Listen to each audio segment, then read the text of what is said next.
কোথায় যাচ্ছি আপনারা জানেন? আমি তো আবার বেশিরভাগই বাজারে যাচ্ছি, কিন্তু আজকে আমি বাজারে যাচ্ছি না, আজকে হসপিটালে যাই। মাথার ফুলটা আছে, একটু পরে ফেলে দেব। সবুজ সমারোহে ভরপুর আমাদের এই গ্রাম, সাথে পাখির ডাক সেই লাগে। একটা জিনিস দেখবেন, এই ফুল গাছটা আমার ভীষণ পছন্দ হয়েছে।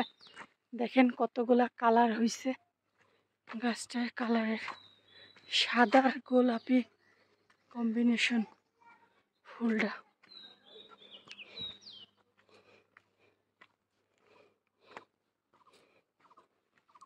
একটা ভ্যান পাইলে হইতো, তাই না? আমার সামনে গেলে একখান ব্যাগ নিছি গাইস, তা হাতে থাকতেছে না। ওই পাশে অনেক সুন্দর দেখাচ্ছে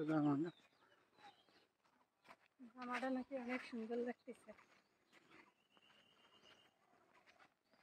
আমার পিছনে যদি কিছু আসে তাহলে তুমি আমারে করো, আমি দেখতে পাচ্ছি না। আরে ঘোড়ার ডিমের একটা ব্যাগ নিছি। আরে এত কাছে চলে আসলে জামা পুরোটা দেখা যাচ্ছে।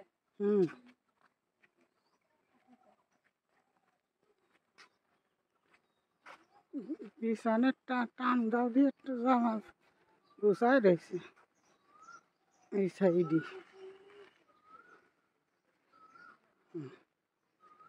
অনেক সুন্দর হয়েছে, ভাড়া না জামাটা।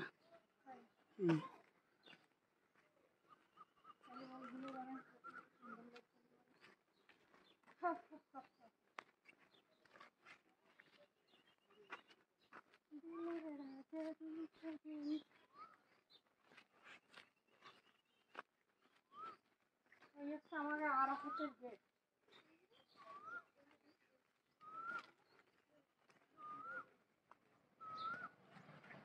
এই ভাই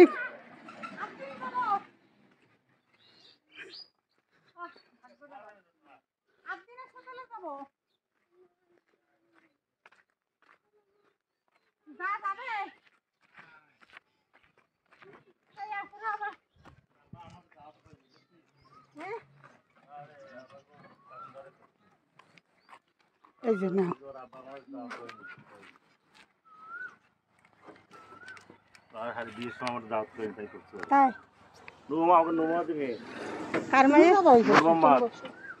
ও সেই ভাগ্যটা ভালো, পাইয়ে গেছি সোনার খনি।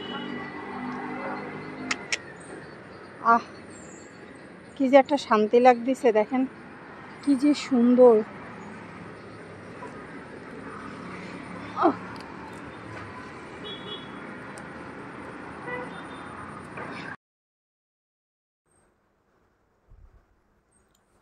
তো যাই হোক, এই যে দেখতে পাচ্ছেন কত সুন্দর ফুল হয়েছে। আর আমি কোথাও গেলে তো অবশ্যই এটাকে খুঁজি, যে কোথায় গেলে যদি একটা বীজ পাওয়া যায়, উফ আমাকে আর পায় কে। তো আমিও সেই রীতিমতো মানে তাকে পাওয়ার পরে আমার আনন্দের কোনো সীমা নাই।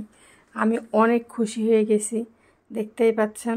আর চারিপাশে শুধু গাছপালা দেখছিলাম, ভিতরে যাওয়ার আগে যে আচ্ছা দেখি তো আর কোনো গাছ, কোনো বীজ টিজ পাওয়া যায় কি না।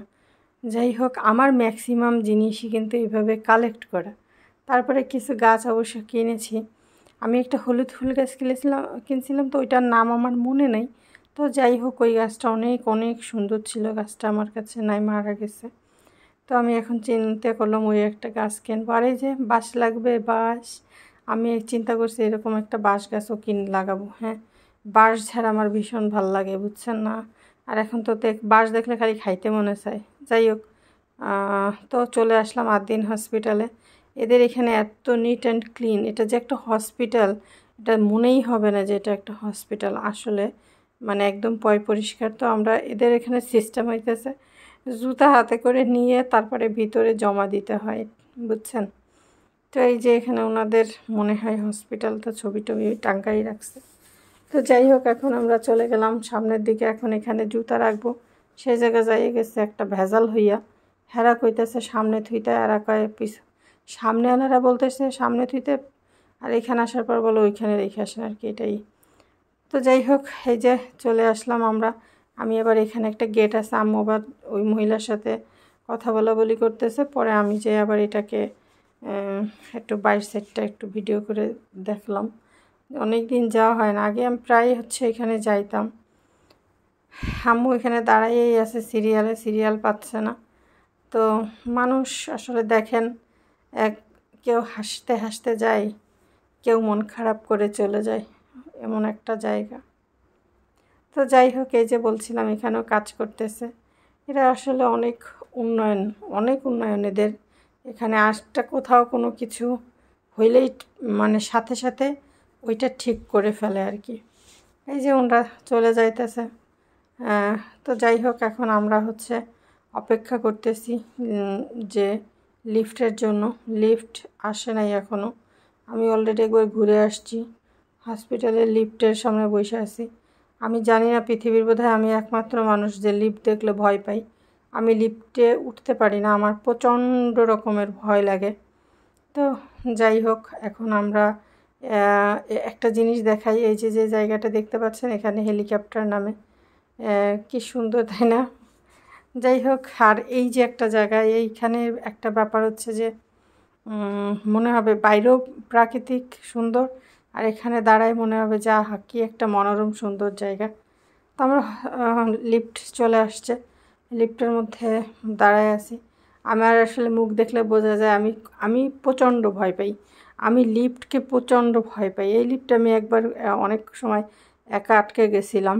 তো এই কথাটা আমি একবার আপনাদেরকে শেয়ার করছিলাম যে লিফটে উঠে আমার সাথে কী হয়েছিল। তো যাই হোক, আমরা এখন লিফটের থেকে নিচে নামে ভুল জায়গায় চলে আসি। এখন আবার নিচে নামতে হবে, এই হলো অবস্থা। মানে ওই ফ্লোর থেকে এখন আবার আমরা আরও নিচে নামবো, একটা ফ্লোর উপরে চলে গেছিলাম। রুগী দেখতে আসছি, আমার লাগছে খিদা, আমি সারাদিন কিছু খাই নাই। এই যে হসপিটালে ভাত দিয়েছে, আমার খালাম্মা কয় তুই এইগুলা খা। আসলে বাসা থেকে অনেক জায়গা থেকে খাবার আসছে, প্রচুর খাবার আসলে এখানে রয়েছে। তো হসপিটালের খাবার কেউ খাবে না, তাদের নাকি ইয়ে লাগে। তো যাই হোক, আমি কই তোমরা দাও, আমি খাইতেছি। এখানে আমার খালু ছিল, আমি দেখাইলাম না। তারপরে আমার খাওয়ান দাওয়ান শেষ। আপনারা বলবেন যে আপু আপনি কি রুগী দেখতে আসছেন না দাওয়াত খাইতে আইছেন? খাইয়ে দিয়ে এখন বাড়ি চলে যাওয়ার পথ মাপতে হবে, কারণ সন্ধ্যা হয়ে গেছে। আমারও শরীরটা ভালো না, সারাদিন আমি বেশ অসুস্থ ছিলাম। তারপরেও আমার খালুকে আমি অনেক আসলে ভালোবাসি। আমার এক খালু চলে গেছে, আর এক খালু অসুস্থ, মনটা অনেক বেশি খারাপ লাগে। যাই হোক, এখন বাড়ি যাওয়ার পালা। দেখছেন রাস্তাঘাটগুলো কত সুন্দর, খুলনা শহর। খুলনা রাতের শহরটা আরও সুন্দর। আর এই তো একটা সৌন্দর্য আছে। আর আমি যে রাস্তাটা দিয়ে যাব, নদীর পাশ থেকে খুব সুন্দর পিচ ঢালাই একটা রাস্তা, কিন্তু ভিডিও করে দেখাইতে পারবো না। যখন ওই রাস্তাটি দিয়ে আমি আসছিলাম, সেই রাস্তাটা দিয়েই আবার যাব। কিন্তু মজার ব্যাপার যে এখানে আলো আছে, ওইখানে আলো নাই। ওইখানে ঘুটঘুটে অন্ধকার, সেই অটোর টিমটিম আলো, আর পুরো পাশে একটা নদী, পুরো রাস্তাটা ফাঁকা। দু একজন মানুষ মাঝে মাঝে ছোট ছোট টর্চ নিয়ে যে যার কাজে যাচ্ছে। ওখানে একটু ভয়ও লাগে ছিনতাই হওয়ার, যদিও আমরা তখন একটু তাড়াতাড়ি আসছিলাম, 9টার আগেই বাসায় চলে আসি। আর ওই রাস্তায় তেমন একটা মানুষজন নাই, বেশ একটা ভয়ঙ্কর রাস্তা। মানে এমনি মনে হবে যে কি রোমান্টিক। আসলে যদি ছিনতাইয়ের ভয় না থাকতো, সত্যি মানে সেই তার হাত ধরে হেঁটে যাওয়ার অন্যরকম একটা ব্যাপার। সেই ক্লান্তি নিয়ে এখন আমরা বাসায় চলে যাচ্ছি। আপনারা সবাই ভালো থাকেন, সুস্থ থাকেন। আজকের ছোট্ট একটা ব্লগ আপনাদেরকে শেয়ার করলাম। আপনারা অনেকেই বলবেন আপু আপনি কি রুগী দেখতে গেছেন নাকি দাওয়াত খাইতে গেছিলেন? যাই হোক, আমি এখন প্রায় বাসার কাছাকাছি চলে আসছি। এখন আমাদের সেই বিশেষ রাস্তায় যাব। আজকে এই পর্যন্ত। ভালো থাকেন, আল্লাহ হাফেজ, আসসালামু আলাইকুম।